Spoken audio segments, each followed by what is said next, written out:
Greetings from YogaKshema. Pain is inevitable, suffering is optional.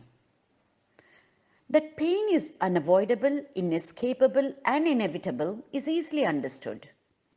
Many times, relief from physical pain is through medications. This also is easy to comprehend. However, how emotional pain, which leads to suffering, can be avoided, controlled, or prevented is the question at hand. True suffering can only be overcome through the right knowledge.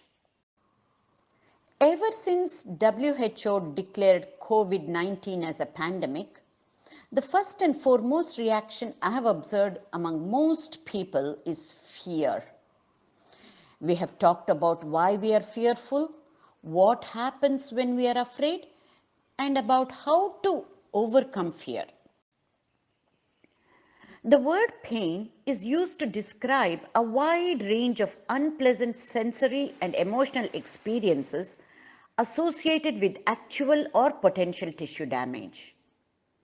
Because of the tissue damage, either actual or potential, nature has made sure that pain as a symptom cannot be and should not be ignored.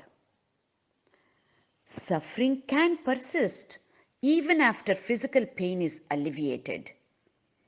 Suffering results from emotional experience or the interpretation of the physical pain or the meaning we give and the emotional responses to that pain.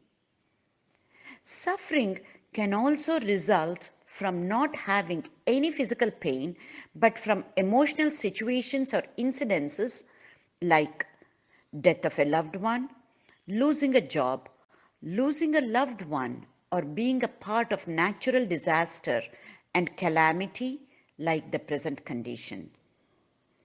This kind of suffering, because of emotional pain, is often dismissed as being less serious than physical pain. But it is imperative that it is taken seriously, as we will see. This type of suffering is associated with a few common feelings which have a negative impact on one's health. And these feelings are, first, sadness. It is the most common and natural emotion that is associated with loss or disappointment, and also during an acute crisis. However, if it does not dwindle over time, intense and prolonged sadness may turn into depression. Secondly, unexpressed anger.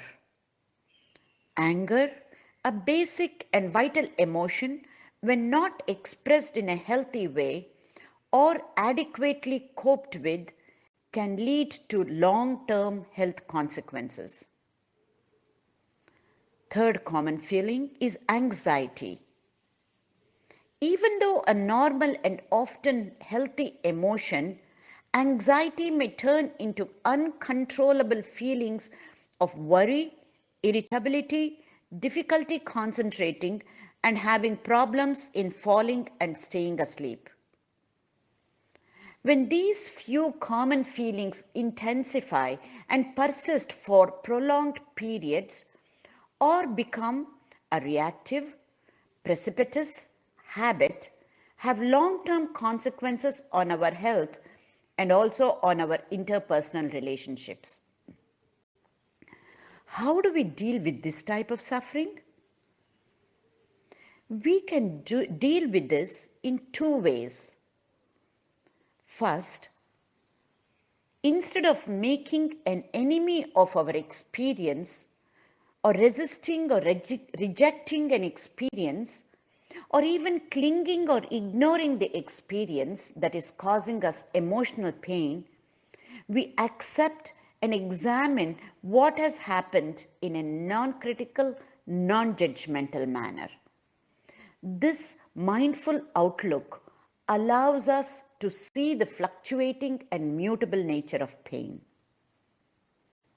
Secondly, change your story and change your life. What story are we telling ourselves? The way we are leading our lives is a direct result of the story we are telling ourselves. Are you telling the story in your mind, playing the role of a victim or a blame shifter, or as an architect of your life? Please reflect on these as I sign off for today. What story are you telling yourself?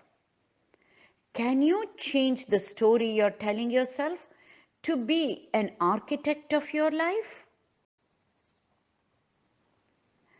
And as we conquer this pandemic, can we also conquer ourselves? Take care and Godspeed.